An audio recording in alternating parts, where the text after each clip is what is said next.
Russia వేసిన డ్రోన్లు 574 డ్రోన్లు. ఓ పక్కన శాంతి చర్చలు జరుగుతుండగా భారీ అటాక్కి దిగింది. 500కు పైగా డ్రోన్లతో విరుచుకుపడిందంటూ ఉక్రెయిన్ తాజాగా కీలక ఆరోపణ చేసింది. ఉక్రెయిన్ వైమానిక దళం చెప్తున్న లెక్క ఏంటంటే తమ దేశంలోని పశ్చిమ ప్రాంతాల లక్ష్యంగా ఈ దాడి జరిగిందని చెప్పింది. 574 డ్రోన్లు, 40 క్షిపణులు తమ వైపుకు దూసుకొచ్చాయని చెప్పింది. రష్యా చేసిన వైమానిక దాడుల్లో ఈ ఏడాదే ఇది అతిపెద్దదంది.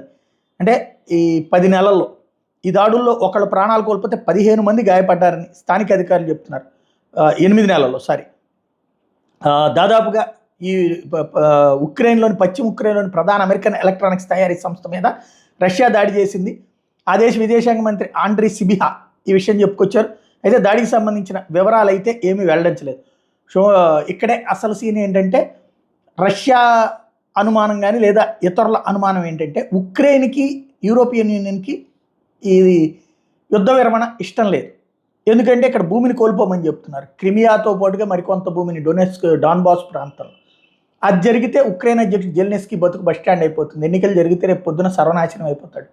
కాబట్టి ఈవెన్ యూరోపియన్ దేశాలకు కూడా యుద్ధం ముగియడం ఇష్టం లేదు. ఎందుకంటే ఇప్పుడు ఈ యుద్ధం కారణంగానే భయంతో అంటే దాని మీద ఆంక్షలతో రష్యా ఆయిల్ని తక్కువకు అమ్ముతోంది, ఎల్ఎన్జీ ఇవన్నీ తక్కువకు అమ్ముతోంది. వాళ్ళందరూ తక్కువకి బెనిఫిట్ పొందుతున్నారు. ఇప్పుడు యుద్ధం ఆగిపోయిందంటే కనుక అంతా ప్రశాంతత చేకూరితే కనుక భయం ఉండదు. భయం లేకపోతే రేట్లు పెరుగుతాయి. రేట్లు పెరిగితే వాళ్ళందరికీ ఆర్థిక సంక్షోభాలు వస్తాయి. కాబట్టి దానికి తోడు యుద్ధం జరుగుతున్నప్పుడైతే ఈ సహజ వనరులు కొల్లగొట్టచ్చు, ప్లస్ కాలక్షేపం నడిచిపోతుంది. అక్కడ ఉన్నటువంటి ప్రజల్ని ప్రధాన అంశాల నుంచి డైవర్ట్ చేయొచ్చు. ఇంకొకటి వచ్చేటప్పుడు ధరలు పెరిగిపోయినా యుద్ధం కారణం అని చెప్పేసి తప్పించుకోవచ్చు. ఇంకొక వైపున వచ్చేటప్పటికి ఏది ఆయుధాలు అమ్ముకోవచ్చు. ఇంకొకటి ఉక్రెయిన్ రష్యా దగ్గర ఉన్నటువంటి వ్యవసాయ ఉత్పత్తులు లేకపోతే ఇతర రేర్ మినరల్స్ ఇట్లాంటివన్నీ కూడా తక్కువ కొట్టేయచ్చు.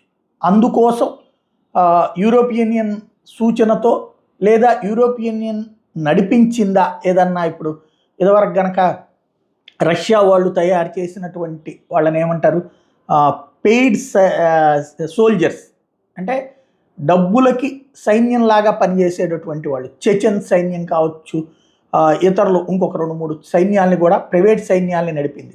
అట్లాగేమన్నా యూరోపియన్ యూనియన్ జెలెన్స్కీతో చేయించింది అనేది సందేహం.